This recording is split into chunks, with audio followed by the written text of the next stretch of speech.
Hello everyone, कैसे हैं आप सभी। स्वागत है आप सभी का आपके अपने यूट्यूब चैनल बीरे स्टडी पॉइंट पर। तो आज की ये वीडियो एनईपी के फर्स्ट सेमेस्टर के स्टूडेंट्स के लिए काफ़ी ज़्यादा इंपॉर्टेंट होने वाली है, क्योंकि आज की इस वीडियो में हम बात करने वाले हैं history of India from earliest times up to 300 century. तो आज की इस वीडियो में हम इस सब्जेक्ट के मोस्ट इंपॉर्टेंट क्वेश्चंस को डिस्कस करने वाले हैं जो कि आपके एग्जाम में आने वाले हैं। एंड एज यू नो, हम आपको सिर्फ और सिर्फ इंपॉर्टेंट कंटेंट ही पढ़ाते हैं जो कि आपके एग्जाम के पॉइंट ऑफ व्यू से काफ़ी ज़्यादा इंपॉर्टेंट होते हैं। तो इस वीडियो को हम एनिमेशन के थ्रू समझेंगे, जिससे कि आपको हर एक चीज़ आसानी से समझ में आ सके।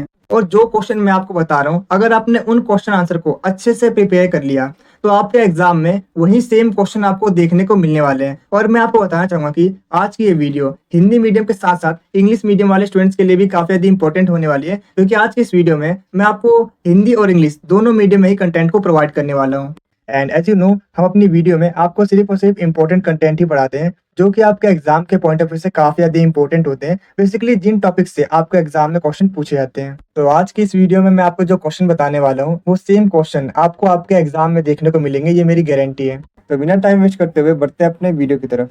तो चलिए सबसे पहले हम बात करते हैं इसके लेटेस्ट सिलेबस के बारे में, यानी इस पूरे सब्जेक्ट के अंदर हमें कौन से चैप्टर्स कौन से यूनिट्स पढ़ने हैं। तो जैसा कि आप देख सकते हैं, ये आपका सिलेबस है और इस सिलेबस के अंदर आपको टोटल 8 यूनिट पढ़नी है। तो मैं आपको बताना चाहूँगा कि यूनिट फर्स्ट के अंदर बेसिकली आपको इंडियन हिस्ट्री के जानने के ऐसे कौन कौन से सोर्सेज है उनके बारे में पढ़ना है। तो यूनिट सेकंड के अंदर बेसिकली हमें पूरा पाषाण काल, मध्य पाषाण काल और नव पाषाण काल के बारे में पढ़ना है, यानी पैलियोलिथिक, मेसोलिथिक और नियोलिथिक के बारे में पढ़ना है। और अगर हम बात करें यूनिट थर्ड की, तो यूनिट थर्ड के अंदर हमें बेसिकली हड़प्पा सभ्यता के बारे में पढ़ना है, यानी हड़प्पन सिविलाइजेशन के बारे में पढ़ना है, जिसके अंदर हमें पढ़ना है हड़प्पा सभ्यता के शहरीकरण के बारे में, नगर योजना के बारे में, अर्थव्यवस्था के बारे में और इसके पतन के बारे में, यानी हड़प्पा सभ्यता के डिक्लाइन के बारे में भी हमें पढ़ना है। और यूनिट 4 के अंदर हमें वैदिक और महापाषाण संस्कृतियों के बारे में पढ़ना है। तो अगर हम बात करें यूनिट 5 की, तो यूनिट 5 के अंदर बेसिकली हमें बौद्ध धर्म के बारे में पढ़ना है, जैन धर्म के बारे में पढ़ना है और आरंभिक राज्यों के उदय के बारे में पढ़ना है। इसके अलावा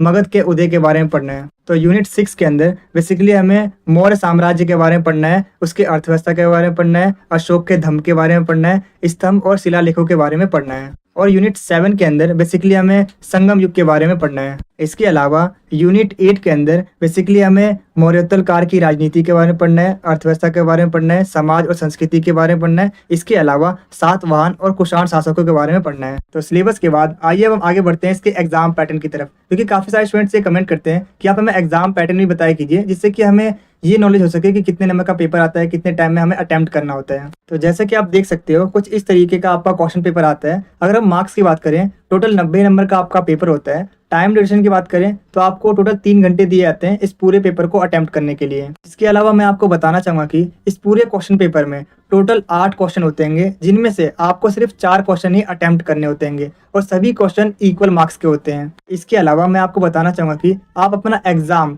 हिंदी या इंग्लिश किसी भी एक मीडियम में दे सकते हैं। और आपको इस बात का ध्यान रखना है कि अगर आप हिंदी में पेपर दे रहे हैं तो पूरा पेपर हिंदी में दीजिएगा, और अगर आप इंग्लिश में पेपर दे रहे हो तो पूरा पेपर इंग्लिश में दीजिएगा। आप देख रहे हैं मेरा चैनल बीरे स्टडी पॉइंट, और अगर अभी तक आपने मेरे चैनल को सब्सक्राइब नहीं किया है तो सब्सक्राइब करके बेल आइकन को जरूर प्रेस करना, ताकि मेरे चैनल पे आने वाली सभी वीडियो का नोटिफिकेशन सबसे पहले आप तक पहुंचे। तो चलिए अब वीडियो में आगे बढ़ते हैं। यूनिट फर्स्ट में बेसिकली हमें इंडियन हिस्ट्री को जानने के सोर्सेज के बारे में पढ़ना है। तो मैं आपको बताना चाहूँगा कि जो फर्स्ट आपके एग्जाम में क्वेश्चन पूछा जाता है वो प्राचीन भारतीय इतिहासों के स्रोतों के ऊपर पूछा जाता है, यानी सोर्सेज के ऊपर पूछा जाता है। तो क्या आपने कभी सोचा है कि इतिहासकारों को हजारों साल पुरानी बातें कैसे पता चलती हैं? ना कोई फोटो था, ना कैमरा था, ना इंटरनेट, फिर भी हमें पता है कि उस वक्त कौन राजा था, लोग क्या पहनते थे, उनकी इकोनॉमिक सिचुएशन कैसी थी। ये सब हम कैसे जानते हैं? इसका जवाब है हिस्टोरिकल सोर्सेज, यानी ऐतिहासिक स्रोत, जैसे पुराने सिक्के, मंदिर, शिलालेख, मूर्तियाँ और पेंटिंग्स। हर एक चीज़ इतिहास की एक कहानी बताती है। तो जैसा कि आप स्क्रीन पे देख पा रहे हो, कुछ इस तरीके से आपके एग्जाम में क्वेश्चन पूछे जाते हैं प्राचीन भारत के इतिहास के स्रोतों के ऊपर, यानी सोर्सेज के ऊपर। मतलब आखिर ऐसे कौन से एविडेंस होते हैं, ऐसे कौन से सोर्सेज होते हैं, ऐसे कौन से सबूत होते हैं जिनकी वजह से हमें प्राचीन भारतीय इतिहास की जानकारी मिलती है। तो मैं आपको बताना चाहूँगा कि सिक्के, अभिलेख, साहित्य और विदेशी वृत्तांत, यानी जितने भी जो फॉरेनर्स इंडिया में विजिट करने के लिए आए थे उन्होंने अपनी बुक में क्या लिखा, तो ये वो सभी एविडेंस है, ये वो सभी सोर्सेज हैं जिनसे हमें प्राचीन भारत के इतिहास की जानकारी मिलती है।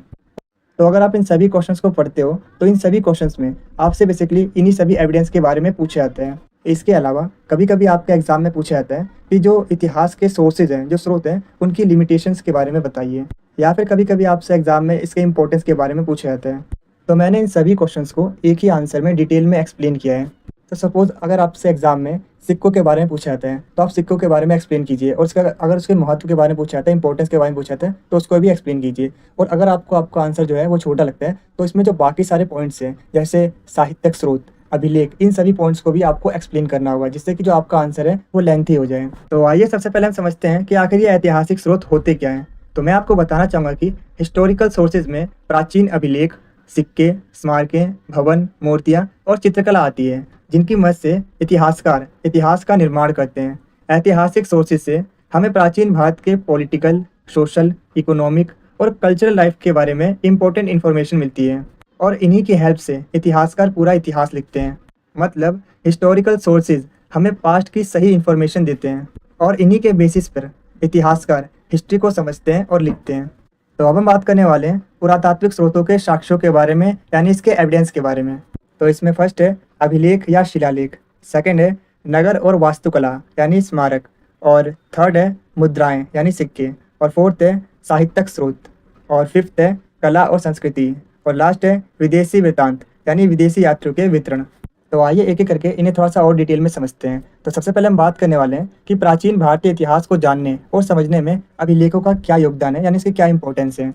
तो मैं आपको बताना चाहूँगा कि अभिलेख प्राचीन भारतीय इतिहास को जानने और समझने की दृष्टि से काफ़ी इंपॉर्टेंट है, क्योंकि अभिलेखों की मदद से हमें प्राचीन भारत के पॉलिटिकल, सोशल, इकोनॉमिक और कल्चरल लाइफ के इंपॉर्टेंट इन्फॉर्मेशन मिलती है। अगर सिंपल वर्ड से बताऊँ तो अभिलेख प्राचीन भारत की जानकारी का मेन सोर्स है, और इन्हीं के बेसिस पर हम उस टाइम के सोसाइटी और गवर्नमेंट को समझ पाते हैं।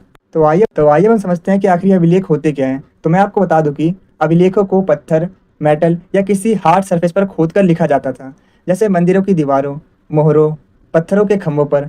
अभिलेखों से हमें प्राचीन भारतीय समाज की संस्कृति, धर्म, विश्वास, दर्शन, भाषाओं, लिपियों, साहित्य और महाराजाओं के शासनकाल के बारे में इम्पोर्टेंट इन्फॉर्मेशन मिलती है। मतलब अभिलेख हमें एशियन टाइम की सोसाइटी और कल्चर की एक झलक दिखाते हैं। इनसे हम उस टाइम के रिलीजन, लैंग्वेज और रूलर्स के बारे में जान पाते हैं।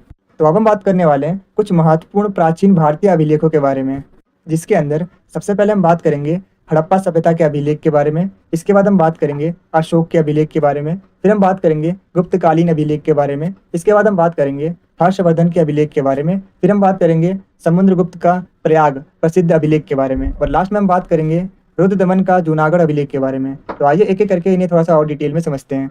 तो सबसे पहले हम बात करने वाले हैं हड़प्पा सभ्यता के अभिलेखों के बारे में। तो मैं आपको बताना चाहूँगा कि हड़प्पा अभिलेखों से हमें हड़प्पा सभ्यता के पॉलिटिकल, सोशल, इकोनॉमिक और कल्चरल लाइफ के बारे में इंपॉर्टेंट इन्फॉर्मेशन मिलती है। हड़प्पा लिपि यानी हड़प्पा स्क्रिप्ट भारत का सबसे पुराना अभिलेख है। हड़प्पा लिपि भाव चित्रात्मक लिपि है, जिसे अभी तक पढ़ा नहीं जा सका है। हड़प्पा लिपि राइट टू लेफ्ट लिखी जाती थी। मतलब हड़प्पा अभिलेख हमें उस टाइम के लाइफ के बारे में बताते हैं, लेकिन अभी तक हमें उनकी लैंग्वेज पूरी तरह समझ नहीं आई है। तो नेक्स्ट है अशोक का अभिलेख। तो मैं आपको बता दूं कि अशोक के अभिलेखों से हमें मौर्य साम्राज्य के पॉलिटिकल, सोशल, इकोनॉमिक और कल्चरल लाइफ की इंपॉर्टेंट इन्फॉर्मेशन मिलती है। ईस्ट इंडिया कंपनी के एक ऑफिसर जेम्स प्रिंसेप ने सबसे पहले अशोक के अभिलेखों पर लिखी हुई खरोष्टी और ब्राह्मी लिपि को पढ़ा और उसका अर्थ निकाला। अशोक ने इन मैसेजेस को प्राकृतिक पत्थरों और पॉलिश किए हुए स्तंभों पर लिखवाया था।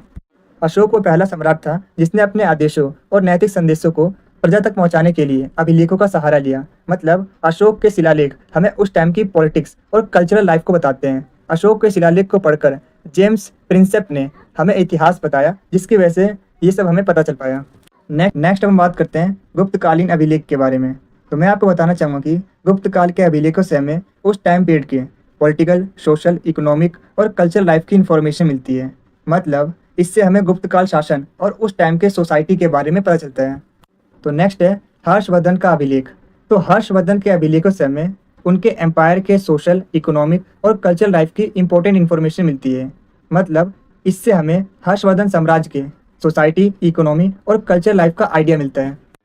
तो आइए हम बात करते हैं समुद्रगुप्त के प्रयाग प्रसिद्ध अभिलेख के बारे में।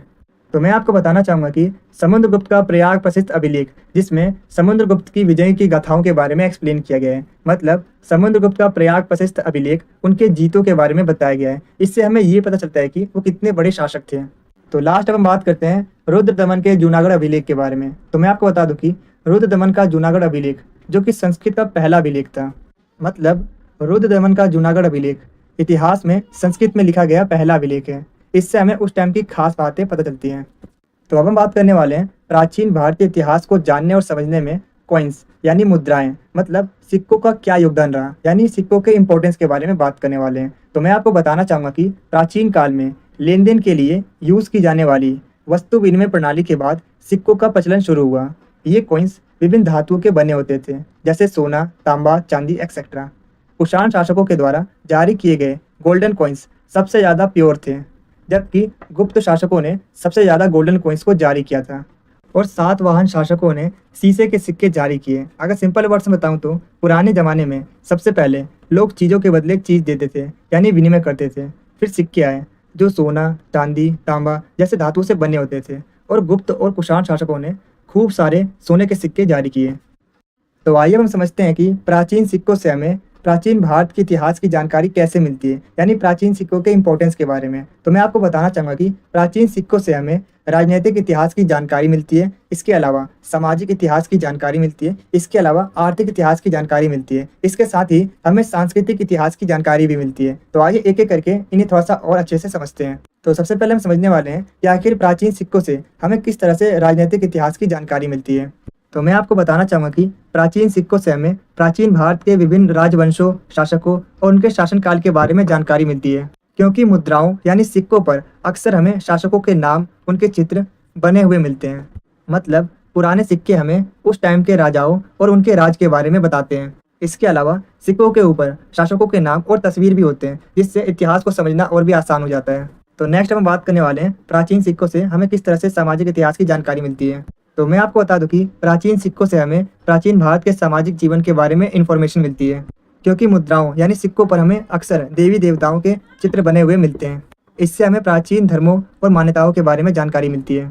अगर सिंपल वर्ड्स में बताऊं तो पुराने सिक्कों पर देवी देवताओं के चित्र होते हैं, जो हमें उस वक्त के धार्मिक और सामाजिक जीवन के बारे में बताते हैं। इससे हमें पता चलता है कि प्राचीन भारत में लोग किस धर्म में विश्वास करते थे। तो नेक्स्ट हम बात करते हैं कि प्राचीन सिक्कों से हमें किस तरीके से आर्थिक इतिहास के बारे में जानकारी मिलती है। तो मैं आपको बताना चाहूँगा कि प्राचीन सिक्कों से हमें प्राचीन भारत की अर्थव्यवस्था के बारे में जानकारी मिलती है। सिक्कों की धातु, वजन और मूल्य से हमें प्राचीन भारत में मुद्रा प्रणाली के बारे में इंफॉर्मेशन मिलती है। मतलब पुराने सिक्के हमें उस टाइम के मनी सिस्टम और ट्रेड के बारे में बताते हैं। सिक्के किस धातु के थे और उनका वजन क्या था, इससे हमें पता चलता है कि पैसे कैसे चलते थे। तो आखिर में अब हम बात करते हैं कि प्राचीन सिक्कों से हमें किस तरीके से सांस्कृतिक इतिहास की जानकारी मिलती है। तो मैं आपको बताना चाहूँगा कि प्राचीन सिक्कों से हमें प्राचीन भारत की कला और संस्कृति के बारे में जानकारी प्राप्त होती है, क्योंकि प्राचीन सिक्कों पर अलग अलग तरह के कलाकृतियाँ जैसे पशु, पक्षी, पौधे, फूल, इन सब के चित्र मिलते हैं। अगर सिंपल वर्ड्स में बताऊँ तो पुराने सिक्के पर जानवर, पेड़ पौधे और फूल बने होते हैं, जो उस वक्त की कलाकृति और संस्कृति को दिखाते हैं। तो इससे हमें ये पता चलता है कि उस टाइम पर लोग कितने ज़्यादा क्रिएटिव थे। तो अब हम बात करने वाले हैं प्राचीन भारतीय इतिहास को जानने और समझने में साहित्यिक स्रोतों के योगदान के बारे में, यानी साहित्यिक स्रोतों के इंपॉर्टेंस के बारे में। तो मैं आपको बताना चाहूँगा कि प्राचीन काल की हाथ से लिखी हुई पुस्तकों को पांडुलिपि कहा जाता है। पांडुलिपियों को ताड़पत्रों और भोजपत्रों पर लिखा जाता था। अगर सिंपल वर्ड्स में बताऊँ तो पुराने टाइम में लोग जो हाथ से लिखी हुई किताब बनाते थे उन्हें पांडुलिपि कहते हैं। इनमें लिखावट ताड़ के पत्तों या भोजपत्रों पर होती थी। इसके अलावा मैं आपको बताना चाहूँगा कि प्राचीन भारत में मुख्य रूप से 3 धर्म के साहित्य फेमस थे। पहला है हिंदू धर्म के साहित्य, दूसरा है बौद्ध धर्म के साहित्य और तीसरा है जैन धर्म के साहित्य। तो आइए एक एक करके इन तीनों को ही थोड़ा सा और डिटेल में समझते हैं। तो सबसे पहले हम बात करने वाले हैं हिंदू धर्म के साहित्य के बारे में। तो मैं आपको बताना चाहूँगा कि हिंदू धर्म विश्व का सबसे पुराना धर्म है, जिसका उद्भव सनातन धर्म से हुआ था। हिंदू धर्म में अनेक ग्रंथों, पुस्तकों और महाकाव्यों की रचना की है, जिसमें वेद, व्यांग, उपनिषद, स्मृतियाँ, पुराण, रामायण, महाभारत ये सब शामिल हैं। अगर सिंपल वर्ड्स में बताऊँ तो हिंदू धर्म दुनिया का सबसे पुराना धर्म माना जाता है, जो वेदों से शुरू हुआ था। इसमें वेद, उपनिषद, रामायण, महाभारत जैसी बड़ी बड़ी किताबें हैं। तो आइए एक एक करके इन्हें थोड़ा सा और डिटेल में समझते हैं। तो सबसे पहले हम बात करने वाले हैं वेद के बारे में। तो वेद का मतलब होता है ज्ञान। टोटल 4 वेद हैं, ऋग्वेद, यजुर्वेद, सामवेद और अर्थवेद, और इसमें सबसे प्राचीन ऋग्वेद है। नेक्स्ट है वेदांग। वेदांग का मतलब होता है वेदों का अंग। कुल 6 वेदांग हैं। तो नेक्स्ट हम बात करते हैं उपनिषद के बारे में। उपनिषद का मतलब होता है गुरु के समीप बैठकर ज्ञान प्राप्त करना। कुल 108 उपनिषद हैं। तो नेक्स्ट हम बात करते हैं पुराण के बारे में। तो पुराण का मतलब होता है पुराना, और कुल 18 पुराण हैं। तो नेक्स्ट हम बात करते हैं स्मृतियों के बारे में। तो स्मृतियों का मतलब होता है स्मरण करने की शक्ति। मानव स्मृति सबसे प्राचीन स्मृति है जिसमें सामाजिक व्यवस्था का वर्णन है। नेक्स्ट हम बात करते हैं रामायण के बारे में। रामायण की रचना महर्षि वाल्मीकि द्वारा की गई थी। तो लास्ट हम बात करते हैं महाभारत के बारे में। तो महाभारत की रचना महर्षि वेदव्यास के द्वारा की गई थी। महाभारत भारत का सबसे विशाल ग्रंथ है। तो नेक्स्ट हम बात करने वाले हैं बौद्ध धर्म के साहित्य के बारे में। तो मैं आपको बताना चाहूँगा कि बौद्ध साहित्य के मुख्य अंग जातक और पिटक है। जातक में महात्मा बुद्ध के पूर्व जन्मों का वर्णन है, और ये कथाएं प्राचीन भारतीय समाज के बारे में जानकारी देती है। बौद्ध धर्म का सबसे पुराना ग्रंथ त्रिपिटक है। त्रिपिटक की रचना पाली भाषा में बुद्ध की मृत्यु के बाद की गई थी। त्रिपिटक में प्राचीन भारत की सामाजिक और धार्मिक व्यवस्था का वर्णन है। अगर सिंपल वर्ड्स में बताऊं तो बौद्ध साहित्य में जातक और पिटक सबसे महत्वपूर्ण है। जातक में बुद्ध के पुराने जन्म की कहानी है, और पिटक में समाज और धर्म की बातें हैं। इसके अलावा त्रिपिटक के 3 अंग हैं। पहला है सूत पिटक। सूत पिटक महात्मा बुद्ध के उपदेशों से संबंधित है। नेक्स्ट है विनय पिटक। विनय पिटक मठों में रहने वाले भिक्षु और भिक्षुओं के लिए मठों के नियम से संबंधित है। नेक्स्ट है अभिधम पिटक। अभिधम पिटक बुद्ध धर्म के दर्शन और सिद्धांतों से संबंधित है।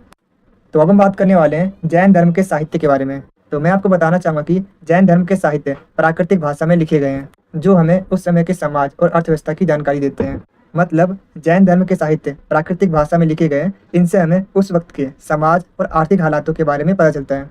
तो लास्ट हम बात करने वाले हैं गैर धार्मिक साहित्य के बारे में। तो मैं आपको बताना चाहूँगा कि धार्मिक साहित्यों के अतिरिक्त भी कई गैर धार्मिक पुस्तकें, वृत्तांत, जीवनी हैं, जो हमें प्राचीन भारत के इतिहास की जानकारी देते हैं। जैसे प्रसिद्ध संस्कृत विद्वान पाणिनि द्वारा रचित अष्टाध्याय, चाणक्य द्वारा रचित अर्थशास्त्र, विशाखा दत्त द्वारा रचित मुद्राक्ष, शूद्रक द्वारा रचित मिश्रतम और भाणभट्ट द्वारा रचित हर्षचरित। अगर सिंपल वर्ड्स में बताऊं तो धार्मिक किताबों के अलावा भी कई गैर धार्मिक किताबें और कहानियां हैं जो प्राचीन भारत के इतिहास को बताती हैं, जैसे चाणक्य का अर्थशास्त्र और विशाखा दत्त द्वारा रचित मुद्राक्ष। तो अब हम बात करने वाले हैं साहित्यिक स्रोतों से हमें प्राचीन समाज की क्या क्या जानकारियाँ मिलती हैं।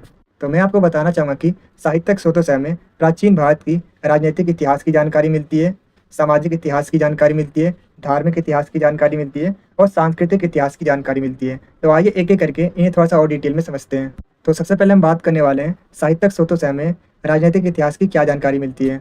तो मैं आपको बताना चाहूँगा कि साहित्यिक स्रोतों से हमें प्राचीन भारत के विभिन्न राजवंशों, शासकों और उनके कार्यों के बारे में इंफॉर्मेशन मिलती है।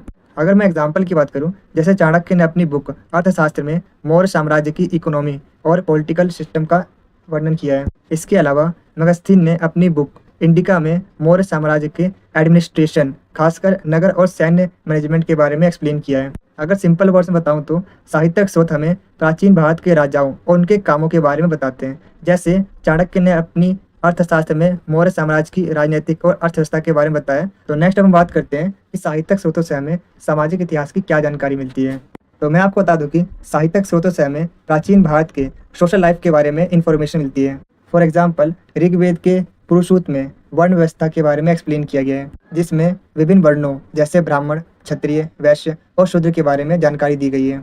मतलब पुरानी किताबें हमें प्राचीन भारत के समाज के बारे में बताती है। जैसे ऋग्वेद में वर्ण व्यवस्था का जिक्र है, जिसमें ब्राह्मण, क्षत्रिय, वैश्य और शूद्र के बारे में बताया गया है। तो नेक्स्ट हम बात करते हैं साहित्यिक स्रोतों से हमें धार्मिक इतिहास की क्या जानकारी मिलती है।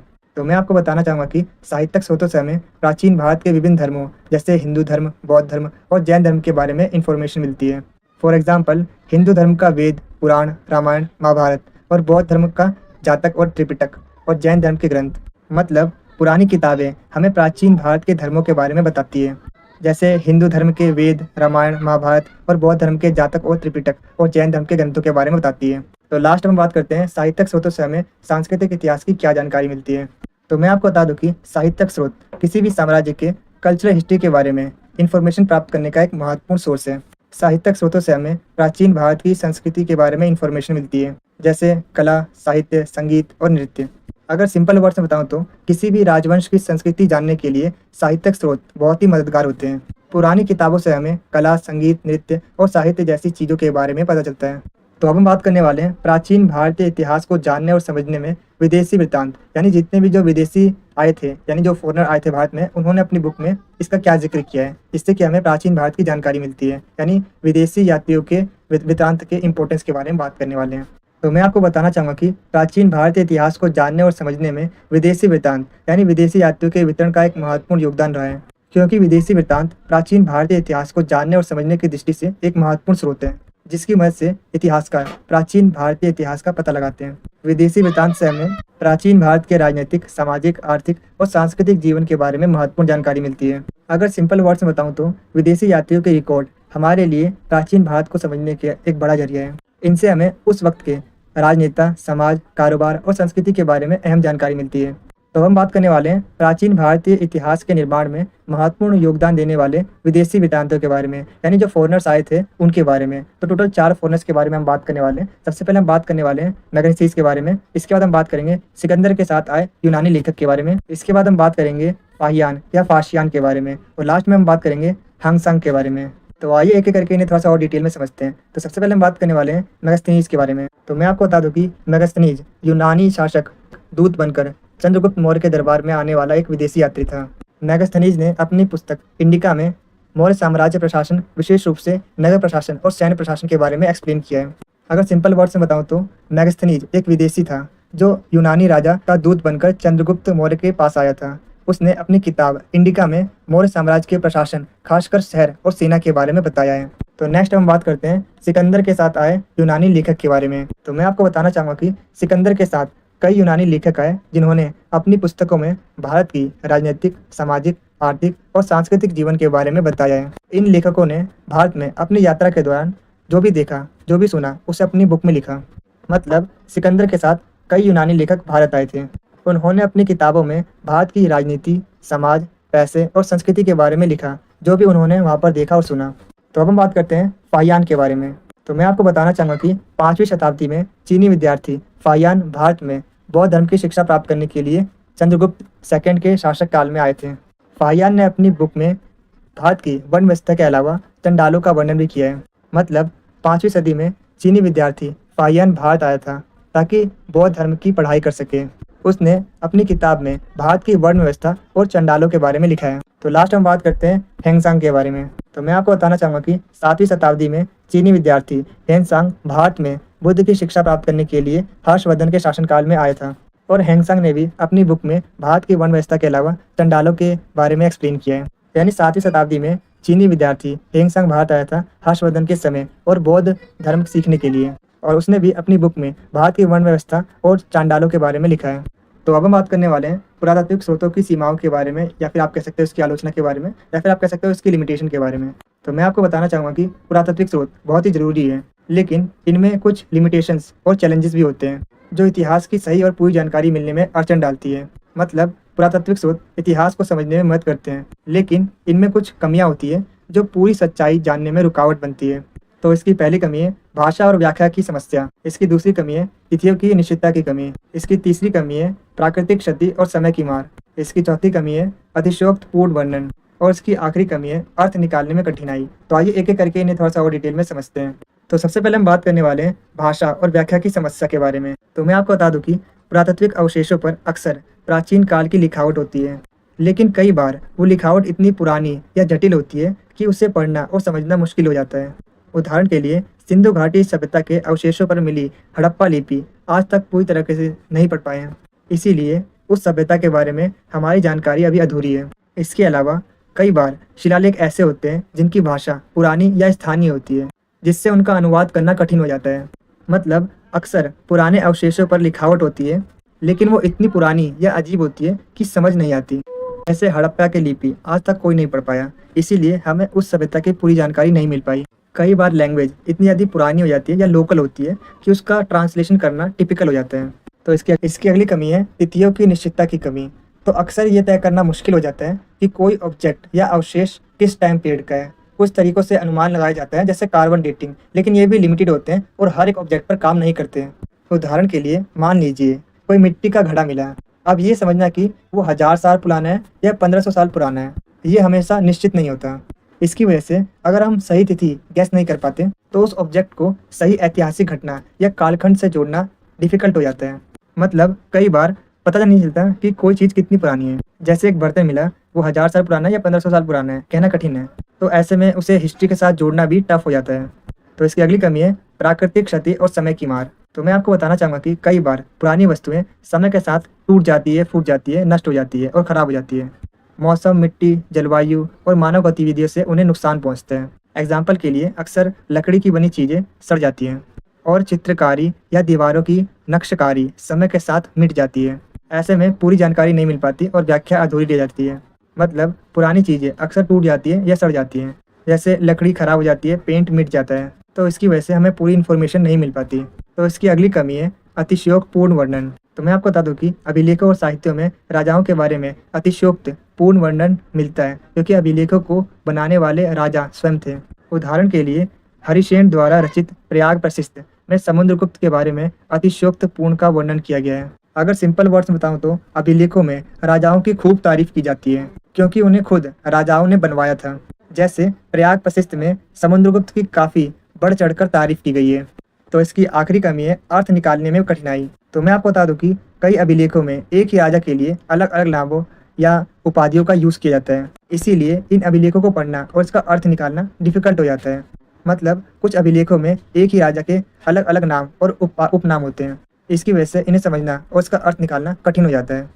तो जो नोट्स का लिंक है वो मैं आपको अपने इस वीडियो के डिस्क्रिप्शन बॉक्स में प्रोवाइड कर दूंगा, जिससे कि आप इजीली इस पीडीएफ को डाउनलोड कर सकते हो। जैसे आप हमारे नोट्स को परचेज करते हो, सबसे ऊपर यहाँ पर आपको शो होगा हमारे चैनल का नेम। इसके जस्ट नीचे यहाँ पर आपको शो होगा सब्जेक्ट का नेम। और मैं आपको बताना चाहूँगा कि जो पीडीएफ है वो हिंदी और इंग्लिश दोनों मीडियम वाले स्टूडेंट्स के लिए अवेलेबल है। और सबसे पहले हमारे नोट्स के अंदर यहाँ पर आपको लेटेस्ट सिलेबस को देखने को मिलेगा कि आपको टोटल कितने यूनिट्स को पढ़ना है। अगर आपको ये वीडियो अच्छी लग रही है तो आप इसे लाइक, शेयर और कमेंट जरूर करें, क्योंकि जब आप लाइक करते हो तो हमें मोटिवेशन मिलता है ऐसी और बहुत सी वीडियोस बनाने के लिए।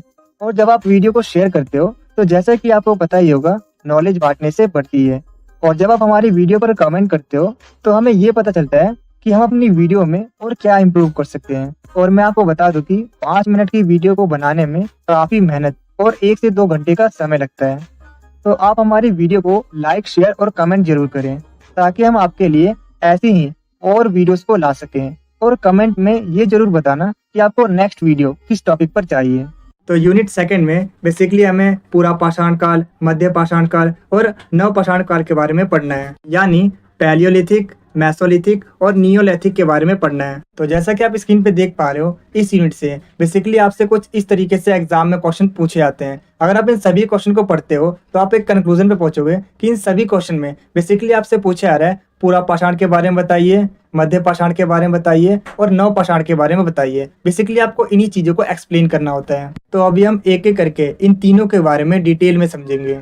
तो चलिए शुरू से शुरुआत करते हैं। तो मैं आपको बताना चाहूँगा कि जो ह्यूमन हिस्ट्री की स्टार्टिंग होती है वो प्राग ऐतिहासिक काल से होती है, यानी प्री हिस्टोरिक एज से मानी जाती है, क्योंकि इसी एज के बाद से हमें ह्यूमन का इवोल्यूशन यानी कि विकास तेजी से देखने को मिलता है। तो प्री हिस्टोरिक एज एक बहुत लंबा टाइम पीरियड है और उसे बेहतर ढंग से समझने के लिए इसे 2 टाइम्स में डिवाइड किया गया है। पहला वो टाइम है जब ह्यूमन पत्थरों से शिकार किया करता था, जिसे स्टोन एज कहा गया। और इसके बाद धीरे धीरे ह्यूमन का इवोल्यूशन हुआ, यानी कि विकास हुआ, और धीरे धीरे उसने मेटल की चीज़ों का यूज़ करना सीख लिया, घर बनाने के लिए, शिकार करने के लिए। और इस एज को कहा गया मेटल एज, यानी धातु युग। तो आइए एक एक करके इन दोनों को ही थोड़ा सा और डिटेल में समझते हैं। तो इसमें सबसे पहले हम बात करते हैं पाषाण काल यानी स्टोन एज के बारे में। तो मैं आपको बता दूं कि इस टाइम पीरियड में हमें कोई भी रिटन एविडेंस नहीं मिलता। इसमें मानव पत्थर के औजार बनाता और उसका यूज करता था। इसके अलावा मैं आपको बताना चाहूंगा कि पाषाण काल को भी 3 काल खंडों में बांटा गया है। पूरा पाषाण काल यानी पैलियोलिथिक एज, मध्य पाषाण काल यानी मेसोलिथिक एज और नव पाषाण काल यानी नियोलिथिक एज। तो नेक्स्ट आइए हम बात करते हैं धातु युग यानी मेटल एज के बारे में। तो मैं आपको बताना चाहूंगा कि नव पाषाण काल के बाद धातु युग की शुरुआत होती है। इस एज में मनुष्यों ने धातुओं की खोज और इसका यूज करना शुरू किया। इसके साथ ही मैं आपको बताना चाहूंगा कि धातु युग को भी 3 काल खंडों में बांटा गया है। ताम्र पाषाण काल यानी कॉपर स्टोन एज। तो मैं आपको बताना चाहूंगा कि इस एज के अंदर ह्यूमन ने तांबे का यूज करना सीख लिया था। तो इसके बाद आता है कांस्य युग यानी ब्रॉन्ज एज। इस एज में ह्यूमन ने तांबे और टीन को मिलाकर ब्रॉन्ज बनाना सीख लिया था और ब्रॉन्ज मेटल का यूज वो औजार और बर्तन बनाने के लिए करते थे। तो नेक्स्ट आता है लोह युग यानी आयरन एज। तो इस एज में ह्यूमन ने आयरन की खोज कर ली थी और वो उसका यूज करता था औजार बनाने के लिए। तो ये तो मैंने आपको ओवरऑल सारी चीजें बता दी, लेकिन आपके एग्जाम में या तो पुरा पाषाण के बारे में पूछा जाता है, या फिर मध्य पाषाण के बारे में पूछा जाता है, या फिर नव पाषाण के बारे में पूछा जाता है। इनमें से किसी एक या दो पर आपको डिटेल में लिखना होता है। तो चलिए हम एक एक करके इन तीनों टॉपिक को डिटेल में समझते हैं। तो इसमें सबसे पहले हम बात करने वाले हैं पुरा पाषाण युग के बारे में, यानी पैलियोलिथिक एज के बारे में। तो मैं आपको बताना चाहूंगा कि ये युग सबसे पुराना युग था। इसे पुराना पाषाण युग कहते हैं क्योंकि इसमें ज्यादातर औजार पत्थरों से बनाए जाते थे। इसके अलावा मैं आपको बताना चाहूंगा कि पुरा पाषाण काल प्रागैतिहासिक काल का सबसे लंबा कालखंड है। इसके साथ ही मैं आपको बताना चाहूंगा कि पुरा पाषाण शब्द ग्रीक भाषा के दो शब्दों से मिलकर बना है। पहला है पोलियोस और दूसरा है लिथोस। तो इसमें पोलियोस का मतलब होता है पुराना और लिथोस का मतलब होता है पत्थर। यानी पूरा पाषाण काल का मतलब है पुराने पत्थरों का युग यानी स्टोन एज। अगर सिंपल वर्ड्स में बताऊं तो पूरा पाषाण युग प्रागैतिहासिक काल का सबसे पुराना और सबसे लंबा दौर था। इसे पूरा पाषाण युग कहते हैं क्योंकि इस समय लोग ज्यादातर पत्थरों के औजार का इस्तेमाल करते थे। इसके अलावा पूरा पाषाण शब्द ग्रीक भाषा के पॉलिस यानी पुराना और लिथोस यानी पत्थर से बना है, जिसका मतलब होता है पुराने पत्थरों का युग। तो आइए अब हम बात करते हैं इस युग की प्रमुख विशेषताओं के बारे में। तो इसमें फर्स्ट है जीवन शैली। तो मैं आपको बता दूं कि लोग खानाबदोश थे, मतलब एक जगह स्थायी रूप से नहीं रहते थे। वो शिकार और पेड़ पौधों के फलों पर निर्भर रहते थे। अगर सिंपल वर्ड्स में बताऊं तो लोग घूम घूम के रहते थे, शिकार और पेड़ पौधों के फलों पर जीते थे। तो नेक्स्ट है आवास। तो मैं आपको बता दूं कि लोग गुफाओं में रहते थे, जैसे मध्य प्रदेश के भीमबेटका की गुफाओं से उनके रहने और चित्र बनाने के प्रमाण मिले हैं। तो नेक्स्ट है औजार। तो मैं आपको बता दूं कि औजार कठोर पत्थरों से बनाए जाते थे। औजारों में हाथ कुल्हाड़ी, चापर और फ्लैक्स शामिल थे।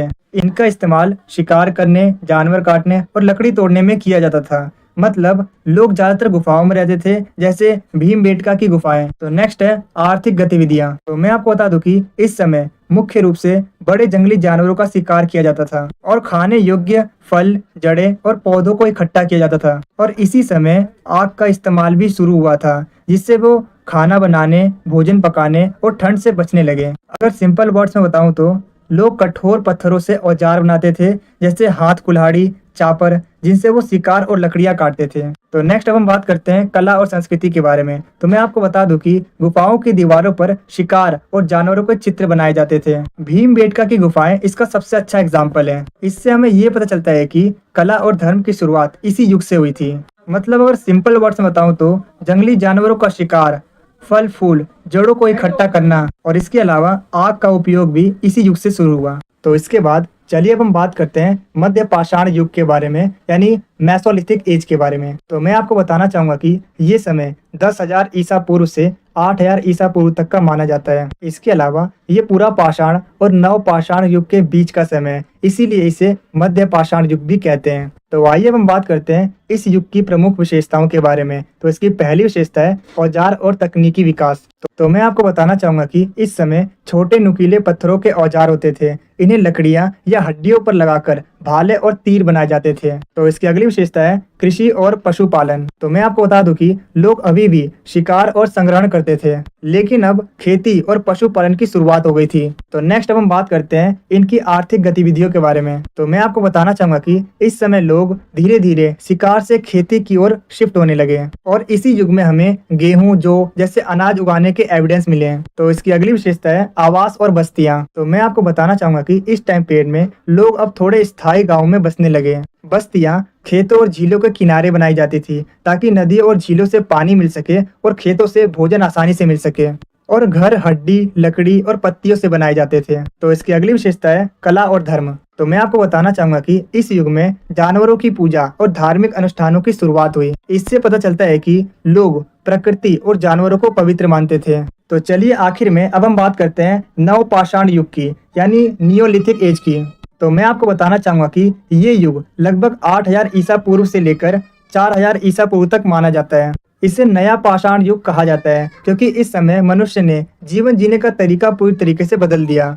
अब इंसान सिर्फ शिकार और संग्रह पर निर्भर नहीं थे, बल्कि उसने खेती, पशुपालन और स्थायी बस्तियों में रहना शुरू कर दिया था। यानी यही वो समय था जब असली सभ्यता का निर्माण शुरू हुआ। अगर सिंपल वर्ड्स में बताऊं तो ये वो समय था जब इंसान ने शिकार पर जीना छोड़कर खेती, पशुपालन और गांव बसाना शुरू कर दिया। मतलब असली सभ्यता यहीं से शुरू हुई। तो चलिए अब हम बात करते हैं नवपाषाण युग की प्रमुख विशेषताओं के बारे में। तो इसकी पहली विशेषता है औजार और तकनीकी विकास। तो मैं आपको बताना चाहूंगा कि नवपाषाण युग में इंसानों ने औजार बनाने की तकनीक को पहले से बेहतर बना लिया। औजार अब सिर्फ पत्थरों से नहीं बल्कि हड्डी और लकड़ियों से भी बनाए जाते थे, और इन औजारों का यूज अब सिर्फ शिकार करने के लिए नहीं बल्कि खेती, पशुपालन और घरेलू कामों के लिए भी किया जाता था। अगर सिंपल वर्ड्स में बताऊं तो इस समय इंसानों ने औजार बनाने की कला और भी बेहतर कर ली। अब औजार पत्थर के साथ साथ हड्डी और लकड़ियों से भी बनाने शुरू कर दिए, और इसका यूज सिर्फ शिकार के लिए नहीं बल्कि खेती, पशुपालन और घर के कामों के लिए किया जाता था। तो इस टाइम पे कुछ औजार हैं जैसे कुल्हाड़ी, इसका यूज पेड़ काटने और लकड़ी को तैयार करने के लिए किया जाता था। नेक्स्ट है दरांती, इसका यूज फसल काटने के लिए किया जाता था। इसके अलावा चक्की पत्थर, जिसका यूज अनाज पीसने के लिए किया जाता था।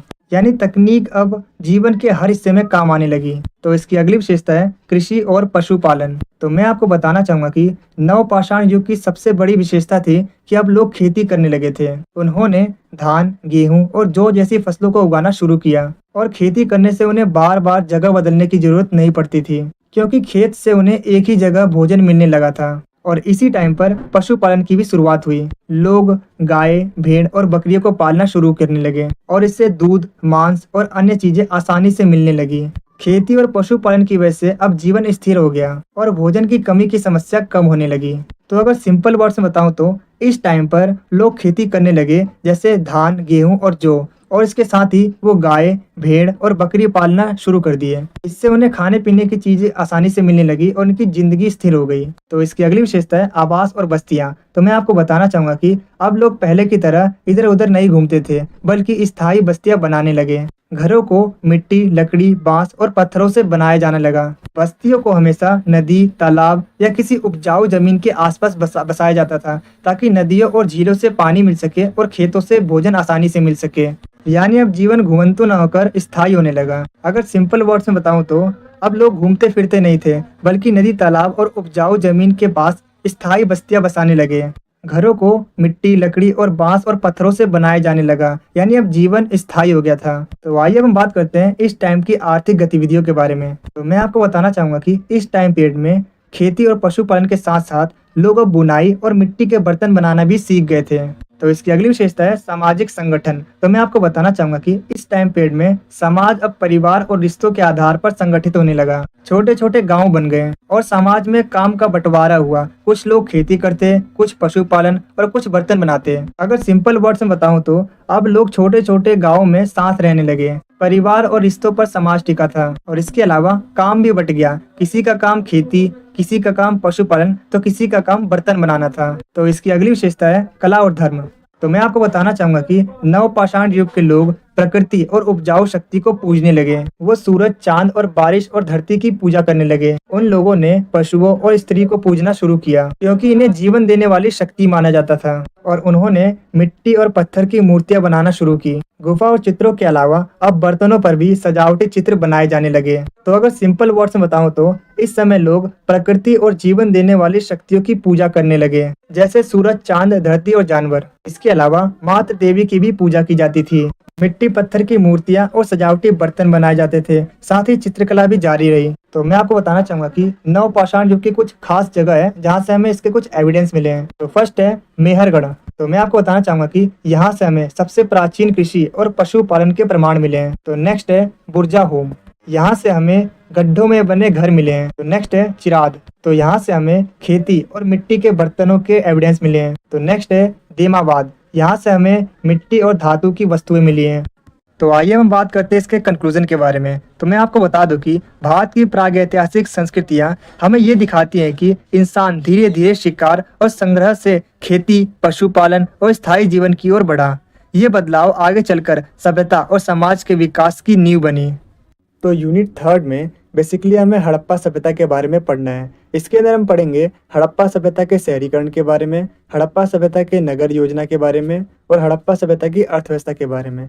इसके साथ ही साथ हम बात करेंगे हड़प्पा सभ्यता के सांस्कृतिक पैटर्न के बारे में और लास्ट में हम बात करेंगे हड़प्पा सभ्यता के पतन के बारे में, यानी इसके अंत के बारे में। क्या क्या ऐसे कौन कौन से रीजन थे जिनकी वजह से हड़प्पा सभ्यता का अंत हुआ। बेसिकली आपको इन्हीं टॉपिक्स को अच्छे से कवर करना है। अगर आपने इन सभी टॉपिक्स को अच्छे से कवर कर लिया तो आप अपने एग्जाम में इजीली अच्छे मार्क्स गेट कर पाओगे, क्योंकि इन टॉपिक से बाहर इस यूनिट से आपके एग्जाम में नहीं पूछा जाएगा। तो आइए हम देखते हैं इसके कुछ प्रीवियस ईयर क्वेश्चंस को जो कि अभी तक आपके एग्जाम में पूछे गए हैं। तो जैसा कि आप स्क्रीन पे देख पा रहे हो, कुछ इस तरीके से आपके एग्जाम में क्वेश्चन पूछे जाते हैं। अगर आप इन सभी क्वेश्चन को पढ़ते हो तो आप एक कंक्लूजन पे पहुंचोगे कि इन सभी क्वेश्चन में बेसिकली आपसे यही पूछा जा रहा है कि हड़प्पा सभ्यता के शहरीकरण के बारे में बताइए, उसकी नगर योजना के बारे में बताइए, उसकी अर्थव्यवस्था, संस्कृति और उसके पतन के बारे में बताइए। या फिर कभी कभी डायरेक्ट आपसे पूछा जाता है हड़प्पा सभ्यता के विस्तार, विशेषता और उसके पतन के बारे में बताइए। देखिए, विशेषता के अंदर आपको सारे के सारे पॉइंट्स एक्सप्लेन करने हैं, यानी कि अगर विशेषता आपसे पूछा जाता है तो इसमें हम एक्सप्लेन करेंगे हड़प्पा सभ्यता के शहरीकरण के बारे में, इसकी नगर योजना के बारे में, अर्थव्यवस्था के बारे में, सांस्कृतिक पैटर्न के बारे में और इसके पतन के बारे में। तो अपने आंसर में सबसे पहले हम एक इंट्रोडक्शन लाइन देंगे जिसमें हम बताएंगे कि हड़प्पा सभ्यता, जिससे हम सिंधु घाटी सभ्यता के नाम से भी जानते हैं, ये प्राचीन भारत की सबसे पुरानी और उन्नत सभ्यताओं में से एक थी। ये सभ्यता लगभग 3300 ईसा पूर्व से 1300 ईसा पूर्व तक अस्तित्व में रही। इसका फैलाव आज के पाकिस्तान, नॉर्थ वेस्ट इंडिया और पूर्वी अफगानिस्तान तक था। इसके अलावा मैं आपको बताना चाहूँगा कि हड़प्पा सभ्यता का सबसे पहला खोजा गया स्थल था हड़प्पा, जिसे 1921 में दयाराम साहनी ने खोजा था। इसके बाद 1922 में राखालदास बनर्जी ने मोहनजोदड़ो की खोज की।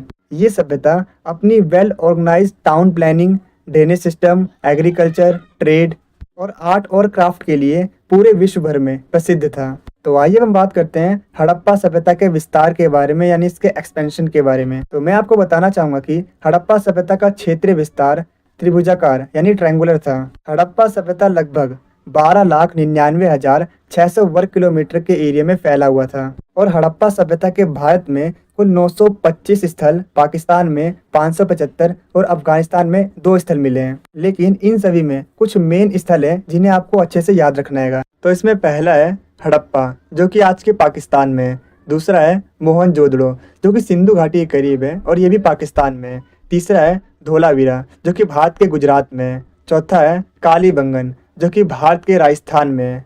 पांचवा है राखीगढ़ी, जो कि भारत के हरियाणा में है। और लास्ट है लोथल, जो कि भारत के गुजरात में है और ये खासकर बंदरगाह के लिए काफी ज्यादा फेमस है। यानी ये सभ्यता सिर्फ एक शहर तक सीमित नहीं थी, बल्कि ये एक विस्तृत शहरी सभ्यता यानी लार्ज अर्बन सिविलाइजेशन थी। तो नेक्स्ट आइए हम बात करते हैं हड़प्पा सभ्यता की विशेषताओं के बारे में, यानी इसके फीचर्स के बारे में। तो इसकी पहली विशेषता है शहरीकरण और नगर योजना, मतलब अर्बनाइजेशन एंड टाउन प्लानिंग। तो इसके अंदर सबसे पहले हम बात करेंगे इनकी सड़कों के बारे में, यानी इनके रोड्स के बारे में। फिर हम बात करेंगे शहरों के विभाजन के बारे में। इसके बाद हम बात करेंगे जल निकासी प्रणाली यानी ड्रेनेज सिस्टम के बारे में। इसके बाद हम बात करेंगे हड़प्पा सभ्यता के लोग अपने घरों को बनाने में किन तरीकों के ईंटों का यूज़ करते थे। इसके बाद हम बात करेंगे गृह स्थापत्य के बारे में।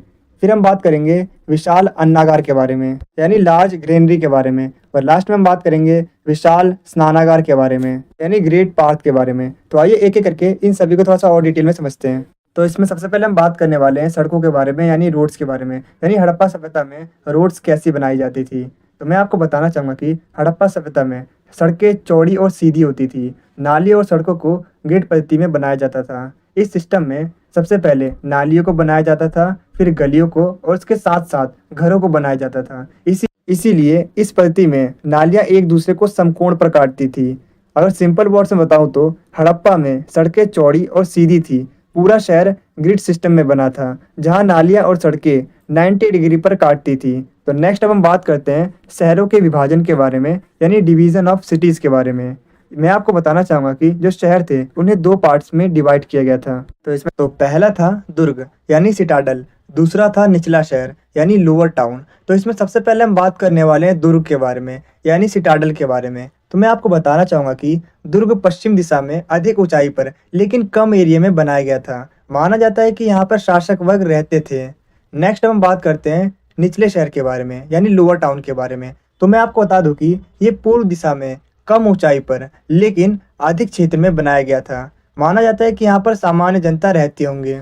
तो नेक्स्ट अब हम बात करते हैं जल निकासी प्रणाली के बारे में, यानी ड्रेनेज सिस्टम के बारे में कि हड़प्पा सभ्यता में ड्रेनेज सिस्टम कैसा था। तो मैं आपको बताना चाहूँगा कि हड़प्पा सभ्यता की जल निकासी प्रणाली बहुत ही उत्तम और सुनियोजित थी। नालियाँ पक्की ईंटों से बनी हुई थी और ऊपर से ढकी रहती थी और नालियों की नियमित रूप से साफ सफाई भी की जाती थी। इसीलिए ये सिस्टम काफ़ी ज़्यादा एडवांस था। तो नेक्स्ट है एक समान अनुपात के ईंटों का प्रयोग, यानी सेंट्रलाइज्ड ब्रिक्स। तो इसमें हमें बताना है कि किस तरीके से जो हड़प्पा सभ्यता के लोग थे वो अपने घरों को बनाने के लिए एक समान ईंटों का यूज़ करते थे। तो मैं आपको बता दूं कि हड़प्पा सभ्यता के सभी आवासों और भवनों के निर्माण में एक समान ईंटों का यूज़ किया गया था। ईंटों की लंबाई, चौड़ाई और ऊंचाई का अनुपात 4:2:1 था। मतलब हड़प्पा सभ्यता में सभी घर और इमारतें एक जैसे अनुपात वाले ईंटों से बनी थी। इसका अनुपात था 4:2:1, यानी इसकी लंबाई, चौड़ाई और ऊंचाई थी। तो नेक्स्ट अब हम बात करते हैं गृह स्थापत्य के बारे में। तो मैं आपको बताना चाहूँगा कि हर घर में बाथरूम और बीच में आंगन होता था जिसके चारों ओर कमरे बने होते थे। हर घर में ईंटों से बनी छोटी छोटी नालियाँ होती थी जो रसोई घर और स्नानघर से जुड़ी होती थी। ये नालियाँ घर के बाहर बड़ी नालियों से जुड़ती थी जिससे घर का सारा गंदा पानी बाहर निकल जाता था। और कुछ घरों में दूसरी मंजिल या छत पर जाने के लिए सीढ़ियाँ भी बनी होती थी, जो कि ये दिखाता है कि हड़प्पा सभ्यता में कुछ आवास बहुमंजिला भी होते थे। कुछ घरों में सीढ़ियाँ भी थी, मतलब वहाँ पर बहुमंजिला मकान भी थे। तो नेक्स्ट हम बात करते हैं विशाल अन्नागार के बारे में, यानी लार्ज ग्रेनरी के बारे में। तो मैं आपको बताना चाहूँगा कि हड़प्पा सभ्यता के मोहनजोदड़ो से हमें विशाल अन्नागार के साक्ष्य मिले, यानी एविडेंस मिले, जो कि ये बताते हैं कि अनाज को सुरक्षित इन बड़े गोदामों में रखा जाता था। मतलब मोहनजोदड़ो से बड़े बड़े अनाज के भंडार मिले हैं, जिससे पता चलता है कि अनाज को सुरक्षित रखने के लिए विशाल गोदाम बनाए गए थे। तो लास्ट अब हम बात करते हैं विशाल स्नानागार के बारे में, यानी ग्रेट बाथ के बारे में। तो मैं आपको बताना चाहूँगा कि मोहनजोदड़ो का विशाल स्नानागार दुर्ग में बनाया गया एक विशाल आयताकार जलाशय, यानी रेक्टेंगुलर वाटर टैंक था, जिसके चारों ओर गलियारे बने थे। इस विशाल स्नानागार का यूज़ में भी अनुष्ठानिक कार्यों या फिर रिचुअल बाथिंग एंड सेरेमनीज के लिए किया जाता होगा। मतलब मोहनजोदाड़ो के दुर्ग में एक बड़ा आयताकार जलाशय मिला जिसके चारों ओर गलियारे थे। माना जाता है कि इसका यूज़ धार्मिक अनुष्ठानिक कार्यों और स्नान के लिए होता था। तो चलिए नेक्स्ट अब हम बात करते हैं हड़प्पा सभ्यता में कृषि और सिंचाई के बारे में, यानी एग्रीकल्चर और इरिगेशन के बारे में। तो मैं आपको बता दूं कि हड़प्पा सभ्यता कृषि पर आधारित अर्थव्यवस्था थी। इसके अलावा चोलिस्तान और कालीबंगा में जुते हुए खेतों के एविडेंस मिले हैं, जहां हल की रेखाएं एक दूसरे को 90 डिग्री पर काटती हैं, जिससे हमें ये पता चलता है कि हड़प्पा वासी हो सकता है एक साथ दो फसलों को उगाते होंगे। और हड़प्पा सभ्यता के लोग गेहूं, जौ, राई, मटर, ज्वार और चावल की खेती करते होंगे। इसके अलावा मैं आपको बताना चाहूँगा कि चोलिस्तान और बनावली से मिट्टी के हलों के एविडेंस मिले हैं, जिससे हमें ये पता चलता है कि हड़प्पा वासी खेतों को जोतने के लिए मिट्टी के बने हलों का यूज़ करते होंगे। और इसके अलावा पुरातात्विकों को धोलावीरा से जलाशय और शोधगई से नहरों के साक्ष्य मिले हैं, जिससे ये पता चलता है कि हड़प्पा सभ्यता के लोग सिंचाई के लिए नहरों और जलाशयों का यूज करते होंगे। तो नेक्स्ट आइए अब हम बात करते हैं हड़प्पा सभ्यता के व्यापार और आर्थिक समृद्धि के बारे में, यानी ट्रेड और इकोनॉमी के बारे में। तो मैं आपको बताना चाहूँगा कि हड़प्पा सभ्यता का व्यापार बहुत ही उन्नत और कई देशों में फैला हुआ था। हड़प्पा सभ्यता के लोग आंतरिक व्यापार के साथ साथ बाहरी व्यापार भी करते थे, मतलब दूसरे देशों के साथ भी व्यापार करते थे। इसके अलावा मैं आपको बताना चाहूँगा कि हड़प्पा सभ्यता के ओमान, दिलमुन और मेसोपोटामिया के साथ व्यापारिक संबंधों के एविडेंस मिले हैं, जिससे कि ये क्लैरिफाई होता है कि जो हड़प्पा सभ्यता है वो आंतरिक व्यापार के साथ साथ बाहरी देशों के साथ भी व्यापार करते थे। तो चलिए नेक्स्ट अब हम बात करते हैं लिपि और लेखन के बारे में, यानी स्क्रिप्ट और राइटिंग के बारे में। तो मैं आपको बताना चाहूँगा कि हड़प्पाई लिपि यानी हड़प्पा स्क्रिप्ट को आज तक नहीं पढ़ा जा सका है, जिसकी वजह से हड़प्पा लिपि को रहस्यमय लिपि यानी मिस्टीरियस स्क्रिप्ट भी कहा जाता है। इसके साथ ही मैं आपको बताना चाहूँगा कि हड़प्पाई लिपि एक भाव चित्रात्मक लिपि यानी पिक्टोग्राफिक स्क्रिप्ट है, जिसमें सभी चीज़ों को चित्रों के माध्यम से दर्शाया गया था। इसके अलावा मैं आपको बता दूं कि हड़प्पाई लिपि हड़प्पाई मोहरों पर राइट से लेफ्ट लिखी जाती थी। तो चलिए नेक्स्ट हम बात करते हैं हड़प्पा सभ्यता के धार्मिक और सांस्कृतिक जीवन के बारे में, यानी उनकी कल्चरल लाइफ के बारे में। तो मैं आपको बताना चाहूँगा कि हड़प्पा सभ्यता में कोई बड़ा मंदिर तो नहीं मिला है, लेकिन मातृ देवी और पशुपति की मूर्तियां और पशुओं की मूर्तियां मिली है, जो ये बताती है कि हड़प्पा सभ्यता के लोग मातृ देवी, पशुपति जैसे देवता और पशुओं और पीपल के पेड़ की पूजा करते थे। तो नेक्स्ट अब हम बात करते हैं हड़प्पा सभ्यता के सामाजिक संगठन के बारे में, यानी सोशल ऑर्गेनाइजेशन के बारे में। तो मैं आपको बता दूं कि हड़प्पा सभ्यता में समाज वर्गों में बटा था, जैसे शासक वर्ग, व्यापारी, कारीगर और किसान। तो नेक्स्ट अब हम बात करते हैं हड़प्पा सभ्यता की कला और शिल्प के बारे में, यानी आर्ट और क्राफ्ट के बारे में। तो मैं आपको बताना चाहूंगा कि हड़प्पा वासी अच्छे कलाकार थे। नर्तकी की कांस्य मूर्ति, खिलौने, मूर्तियां, आभूषण और जानवरों वाली सीलें उनके शिल्प कौशल को दिखाते हैं। तो नेक्स्ट अब हम बात करते हैं शवाधान विधि के बारे में, यानी कि किस तरीके से हड़प्पा सभ्यता के लोगों को उनकी मृत्यु के बाद दफनाते थे, मतलब उनका अंतिम संस्कार किस तरीके से किया जाता था। तो मैं आपको बताना चाहूंगा कि हड़प्पा सभ्यता में मृतकों को दफनाया जाता था। सिर को उत्तर की ओर और पैर को दक्षिण की ओर रखा जाता था। इसके अलावा कब्रों में बर्तन, आभूषण, औजार भी रखे जाते थे, जो कि ये बताते हैं कि हड़प्पा सभ्यता के लोग शायद पुनर्जीवन में विश्वास करते होंगे। तो आइए हम बात करते हैं इसके कंक्लूजन के बारे में। तो मैं आपको बताना चाहूंगा कि हड़प्पा सभ्यता अपनी उन्नत नगर योजना, श्रेष्ठ जल निकासी प्रणाली, कृषि, व्यापार और कला कौशल के कारण विश्व भर में काफी अधिक महान सभ्यताओं में गिनी जाती है। इनकी विशेषता ये साबित करती है कि प्राचीन भारत का समाज संगठित और समृद्ध और विकसित था। तो अगर सिंपल वर्ड में बताओ तो हड़प्पा सभ्यता अपनी अच्छी नगर योजना, जल निकासी, खेती, व्यापार और कला कौशल के लिए मशहूर थी। ये बताती है कि प्राचीन भारत का समाज संगठित, समृद्ध और विकसित था। इसके अलावा मैं आपको बताना चाहूंगा कि हड़प्पा सभ्यता के पतन के ऊपर सेपरेटली क्वेश्चन भी पूछा जाता है, जैसे कि आप स्क्रीन पे देख पा रहे हो। कुछ इस तरीके से आपके एग्जाम में क्वेश्चन पूछे जाते हैं, और मैं आपको बताना चाहूंगा कि इसका जो आंसर है वो आपको हमारी पीडीएफ के अंदर मिल जाएगा। जो पीडीएफ का लिंक है वो मैंने आपको अपनी वीडियो के डिस्क्रिप्शन बॉक्स में प्रोवाइड कर दिया है, तो जाइए वहाँ से पीडीएफ को डाउनलोड कीजिए और एग्जाम में अच्छा स्कोर कीजिएगा। तो चलिए वापस आते हैं अपने टॉपिक पर। अगर आपको इस वीडियो के प्रॉपर आंसर वाले नोट चाहिए तो नोट का लिंक मैंने डिस्क्रिप्शन में डाल रखा है, आप वहाँ से नोट्स को डाउनलोड कर सकते हैं। नोट आपको हिंदी और इंग्लिश दोनों मीडियम में मिल जाएंगे। अगर आपको ये वीडियो अच्छी लग रही है तो आप इसे लाइक, शेयर और कमेंट जरूर करें, क्योंकि जब आप लाइक करते हो तो हमें मोटिवेशन मिलता है ऐसी और बहुत सी वीडियोस बनाने के लिए। और जब आप वीडियो को शेयर करते हो तो जैसा कि आपको पता ही होगा, नॉलेज बांटने से बढ़ती है। और जब आप हमारी वीडियो पर कमेंट करते हो तो हमें ये पता चलता है कि हम अपनी वीडियो में और क्या इम्प्रूव कर सकते हैं। और मैं आपको बता दूं कि 5 मिनट की वीडियो को बनाने में काफी मेहनत और 1 से 2 घंटे का समय लगता है। तो आप हमारी वीडियो को लाइक, शेयर और कमेंट जरूर करें, ताकि हम आपके लिए ऐसी ही और वीडियोस को ला सकें। और कमेंट में ये जरूर बताना कि आपको नेक्स्ट वीडियो किस टॉपिक पर चाहिए। तो यूनिट 4 है वैदिक और महापाषाण संस्कृतियाँ। तो इस यूनिट के अंदर हमें बेसिकली वैदिक काल के बारे में पढ़ना है। इसके साथ ही मैं आपको बता दूं कि वैदिक काल यानी वैदिक एज इंडियन हिस्ट्री का सबसे इम्पोर्टेंट पीरियड माना जाता है, और इसका टाइम पीरियड 1500 ईसा पूर्व से 500 ईसा पूर्व तक माना जाता है। और मैं आपको बता दूं कि इस काल का नाम वेद से पड़ा है, क्योंकि इस समय के बारे में जानकारी हमें वेदों से मिलती है। और मैं आपको बता दूं कि वैदिक काल को 2 हिस्सों में बांटा गया है।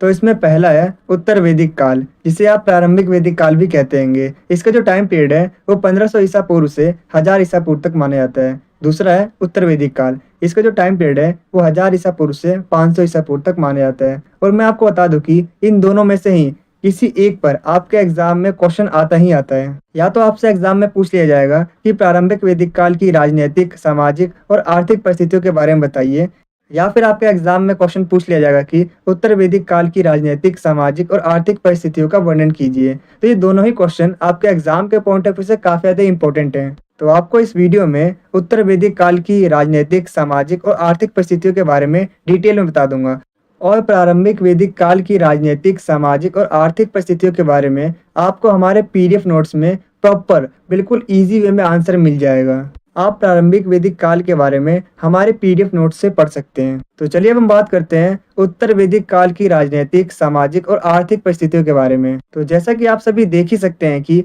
आपके एग्जाम में कुछ इस तरीके से क्वेश्चन को घुमा के पूछा जाता है, और अगर आप इन सभी क्वेश्चन को ध्यान से पढ़ते हो तो आप एक कंक्लूजन में पहुंचोगे कि इन सभी क्वेश्चन में हमें बेसिकली उत्तर वैदिक काल की राजनीतिक, सामाजिक और आर्थिक परिस्थितियों के बारे में बताना होता है। तो चलिए हम आगे बढ़ते हैं अपने आंसर की तरफ। तो अपने आंसर में सबसे पहले हम एक इंट्रोडक्शन लाइन देंगे, जिसमें हम बताएंगे कि उत्तर वैदिक काल भारतीय इतिहास का एक बहुत इंपॉर्टेंट पीरियड था, इस टाइम समाज, धर्म, राजनीति और अर्थव्यवस्था में बड़े बड़े चेंजेस हुए। तो इसके अंदर सबसे पहले हम बात करने वाले हैं उत्तर वैदिक काल में सामाजिक जीवन के बारे में, यानी सोशल लाइफ के बारे में। तो इसके अंदर सबसे पहले हम बात करेंगे वर्ण व्यवस्था के बारे में, यानी वर्ण सिस्टम के बारे में। इसके बाद हम बात करेंगे परिवार और स्त्रियों की स्थिति के बारे में। फिर हम बात करेंगे विवाह प्रथा के बारे में, यानी मैरिज सिस्टम के बारे में। तो आइए सबसे पहले हम बात करते हैं वर्ण व्यवस्था के बारे में।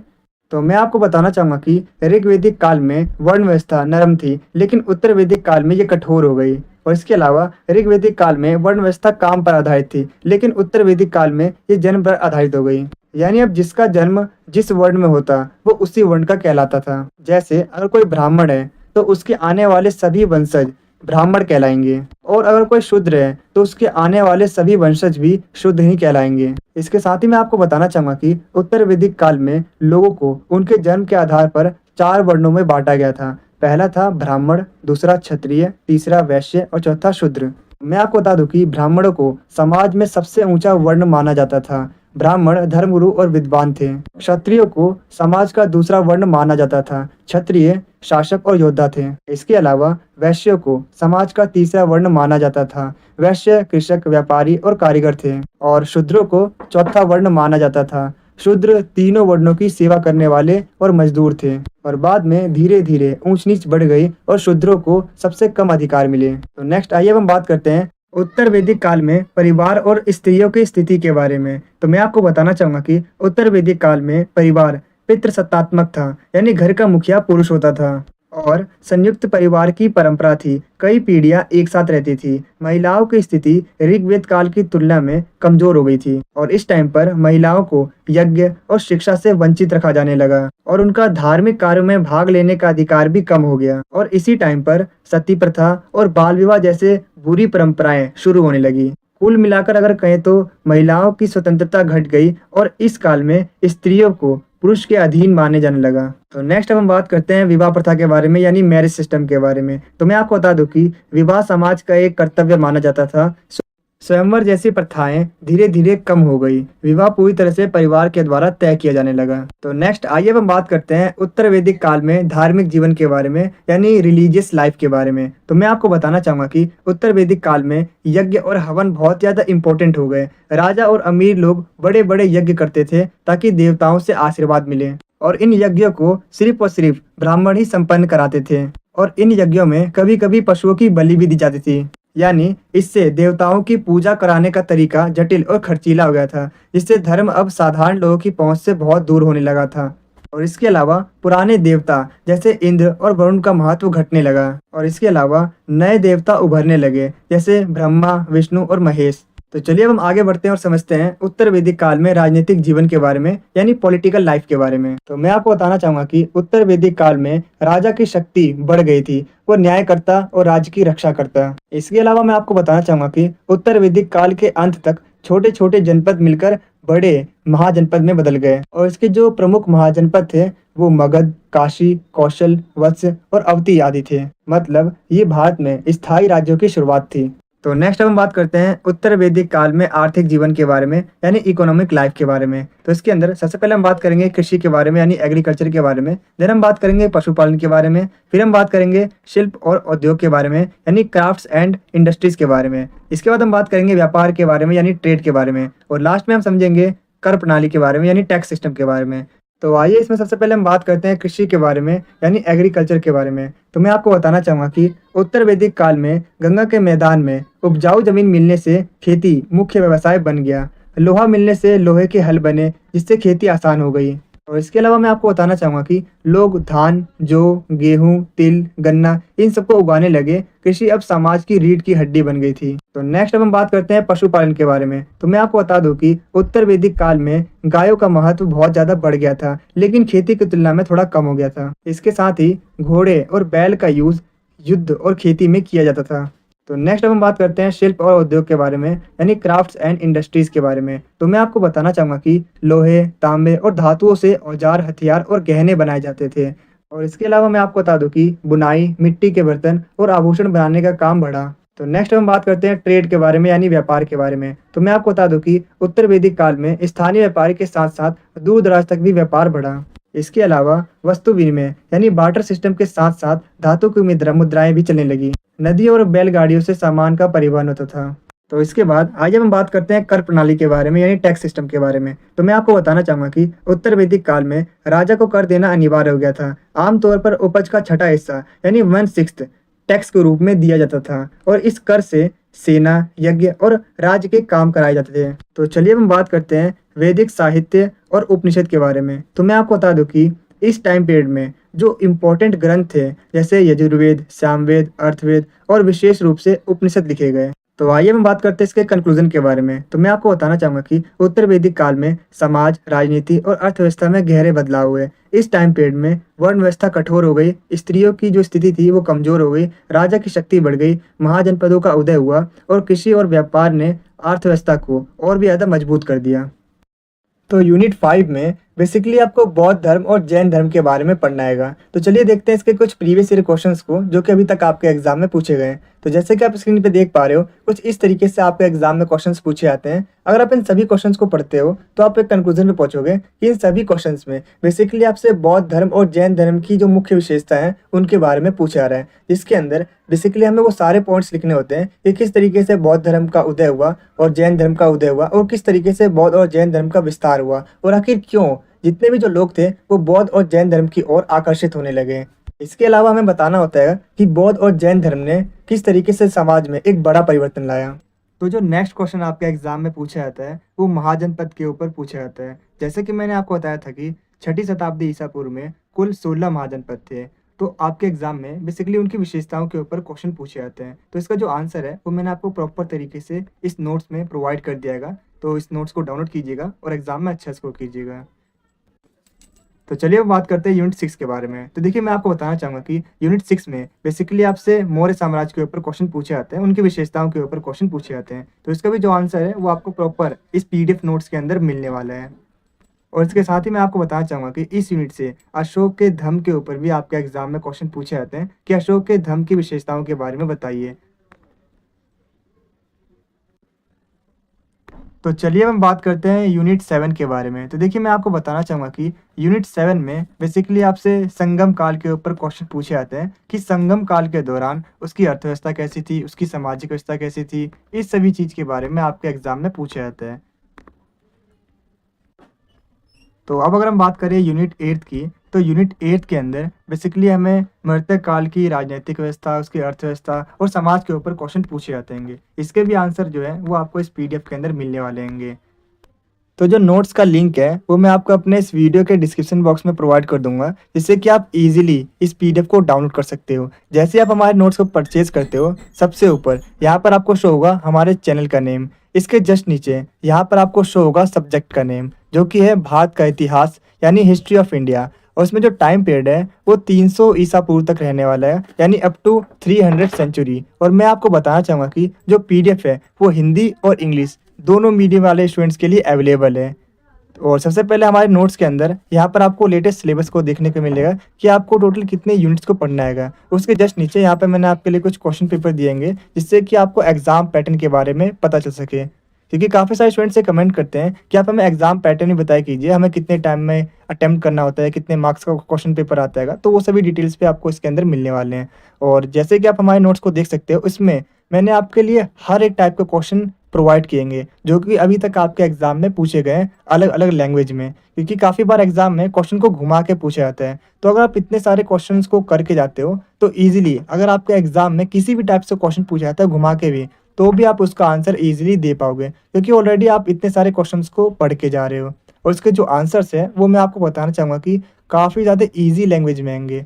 तो अगर आप इन्हें पढ़ के आते हो तो आप 2 दिन में भी इन्हें आसानी से याद कर सकते हो और अपने एग्जाम में अच्छा स्कोर कर सकते हो।